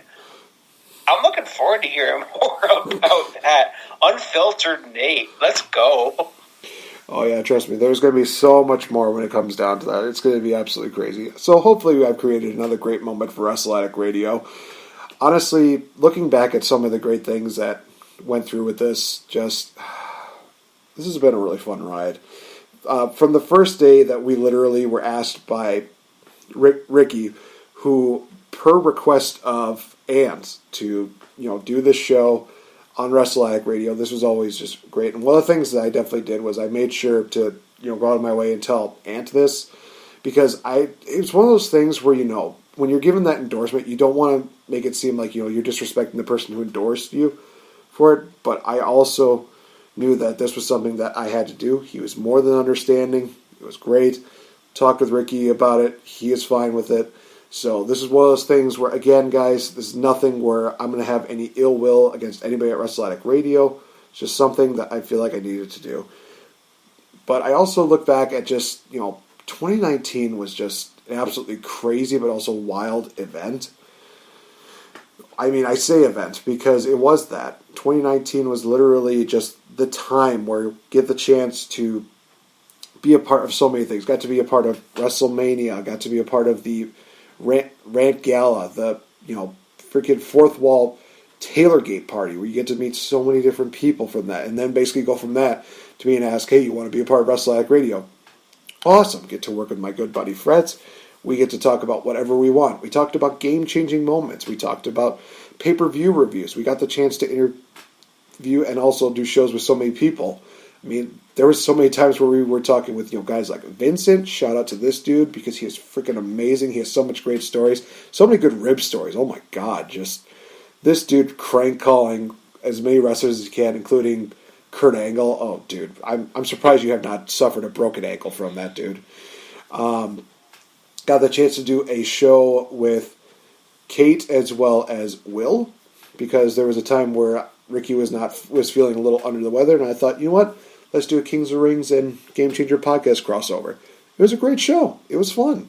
Got the chance to work with not only my good friend, but also two great people from Wrestle Addict Radio. Got the chance to talk to so many great people, and major shout out goes out to Zach from Young Lions Perspective. This is a dude who, fortunately, we never got the chance to really work together, but at the same time, never say never. There's probably a good chance that we could probably work together sooner rather than later. Now, it's going to also be awesome because we got the chance. I think didn't we also do a show with Ant this year? We did like two, didn't we? I think we done a couple of shows. I know Ant joined us for a WrestleMania prediction. Yeah, Ant joined us for the WrestleMania prediction show, and then Will and Kate joined us for the WrestleMania recap show, because that's when Ricky was in the hospital with COVID. So, and we didn't no one heard from him for weeks, and I was getting really worried, right? But we knew he was getting his proper care, and so we thought, yeah, let's bring these two people in. And trying to think of who else. We had Slack on a couple of times. Our fantasy bookings with Slack, I mean, they were fun, but still, F you, Slack. by Wrestle Addict Radio law, yes. But I am honestly surprised that we have not gotten an FU Slack on the Wrestle Addict Radio merchandise deal, because I am just absolutely blown away that Ricky has not made a thing.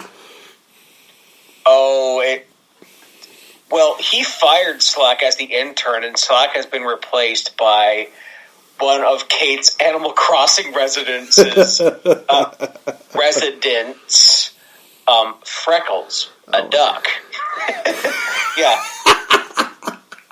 And I now have one of my newest residents on Sauble, because I couldn't think of anything original. Sauble Beach is where I live. I got Lucha, a wrestling condor who lives right near our wrestling ring, and lives near a wrestling ring, complete with Wrestle Addict Radio and Game Changer banners all over the ring area. It looks pretty cool if y'all want to play Animal Crossing with yours truly. But yeah, we've had some, was it a year and a half run? I remember we would have long long shows. I mean, this show is already going longer than we usually do. Well, usually have recently, because we were told, hey, let's trim it down a bit, because we had one review go like 3 hours. And I'm just shit, that's right. oh my God, let's keep... It's like, okay.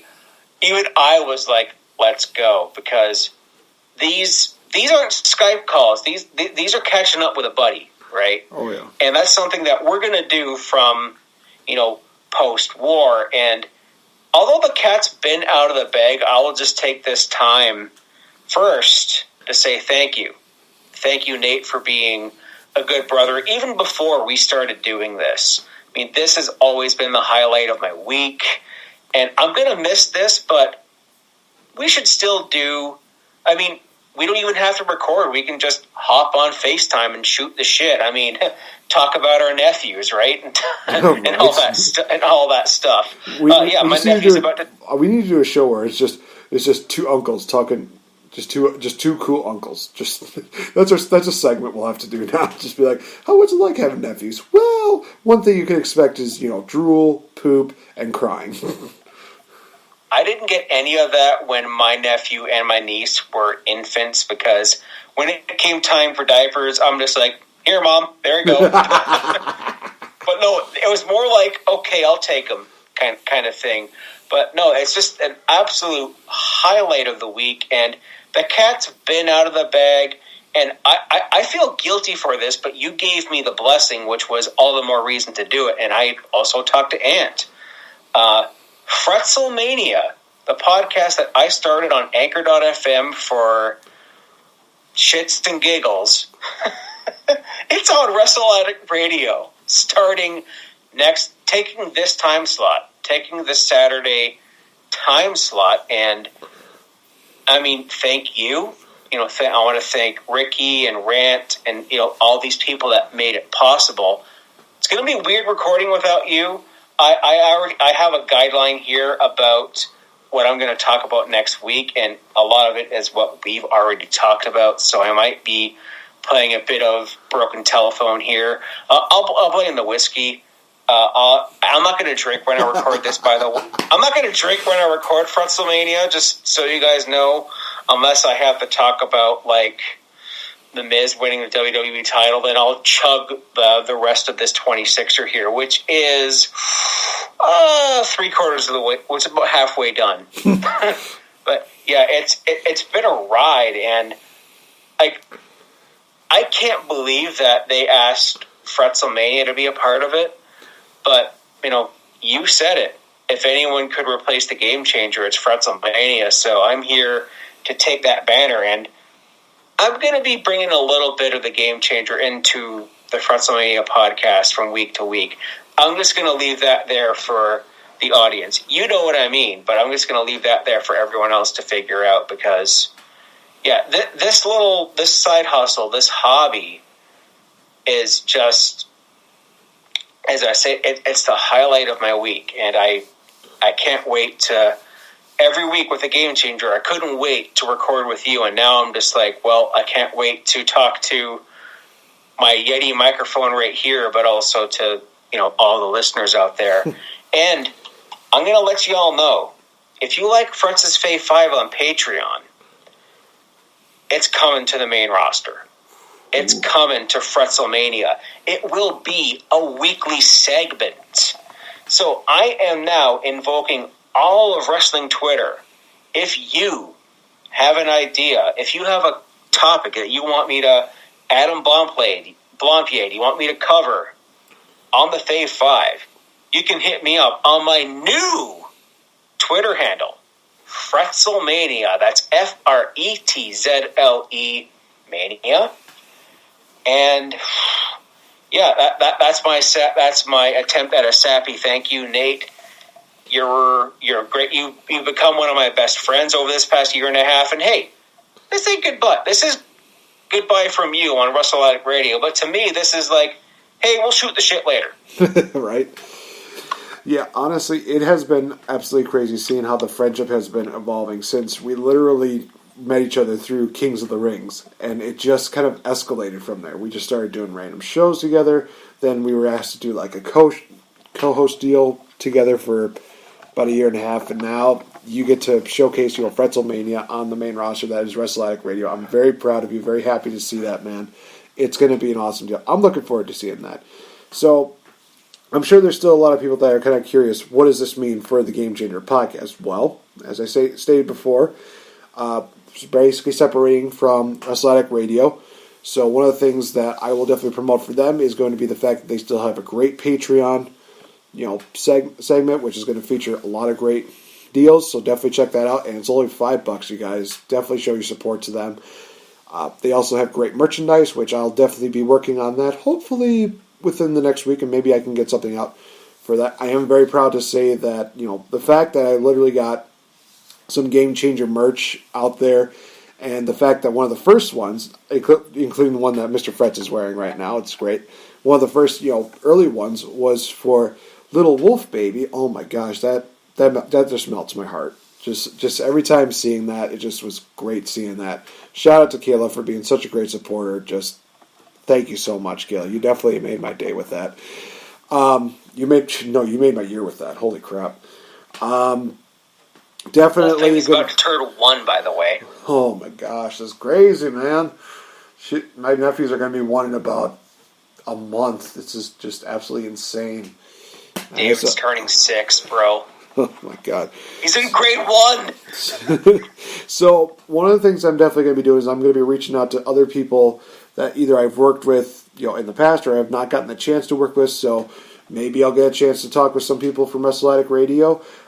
One person I've definitely reached out to was the one and only, might have known him as Jeff Pomaccio. So we might be actually doing a show together within the next month, but definitely I'll let you guys know a little more about that. I know that originally the plan was actually to have Ant on the show, on the Sunday Conversation show with SoCal Val. So definitely you guys should assume that, there's going to be a show where it's going to be myself, Ant, and SoCal Val, because that's one of those shows I really do want to happen. I know that I need to talk to this guy, because the fact of the matter is, he is my belt brother, Mr. Dusty Dave. I definitely want to give a major shout out to him. I still literally have the voicemail from him when I sent him that Killer Cross cameo. It just was an awesome deal to just watch that, but then also to send that to Dusty Dave and then get a voicemail from him just telling him how much that makes me happy. I love hearing that, because every now and then I just need that reminder of the difference I've made in someone's life, and just need that constant reminder sometimes, which I know is kind of an oxymoron, but really helps with that. So definitely tune into that. So definitely can expect something like that. WrestleMania time, I have to kind of wait and see. And I also need to do a major shout out to Matt Jones in Rockford, Illinois, for the wrestling show, because I've been working with them quite a bit, and we actually do have some big plans going into this Season 6 duo season. If you guys have not gotten a chance to check it out, check out their YouTube channel. It's just called The Wrestling Show. They actually have been just promoting a lot of stuff, and I do have a match that's coming up within hopefully the next week or so. I'll have to wait and see, but it's one of those matches that is going to be can't miss. So I'm not going to really spoil about what happens in there, but I will say that it's a matchup that you definitely do want to see. But want to do this one more time for the kidlets? Definitely check out Wrestle Addict Radio at addict_wrestle, where you can check out the Kings of the Rings, Delight Show, Young Lions Perspective, and now taking the place of the Game Changer podcast, Fretzelmania. You can definitely, guys, hear the fact that I will continue to promote these guys every chance that I get on the show. So definitely go over to addict_wrestle, check out their stuff. And hey, I did hear about the fact that you guys actually have some blogs that were actually out, some articles. You want to talk a little bit about that? Oh, yes, the Articles of War. They are at wordpress.com. And these are reviews and fan fictions written by pseudonymic authors. I don't know who these people are. I don't know if they're even, Wrestle Addict Radio personalities or not. But yeah, you have one named Dirk Justice, one named Katie Frost, and there is fan fiction or reviews, and Wrestle Addict Radio has gone to the blogosphere. It's kind of funny. That's how I got inspired to do podcasting, and it wasn't only like you guys, like the Rant Foundation and Kings of the Rings and you. It was people before that who I did a video game podcast with. So Andrew at Skawman1978 on Twitch. I want to give him a big shout out. If you're listening to this and you're on Twitch, give him a shout out. Tell him that Fretz sent you and that New England Revolution suck. He'll probably ban you for that one alone, but Andrew, yeah. The Wizard Eats Food Badly video game podcast. Holy shit, that was so long ago. But yeah, we have these articles of war, and they're good. Like this one about, I forget what it was about, but it was like a fan fiction fantasy booking deal. I didn't look into all of it, but I glanced at it this morning, and what I saw was good. And this other person wrote about the women's division. This other person wrote about, I think, Roman Reigns. Man, the war is good.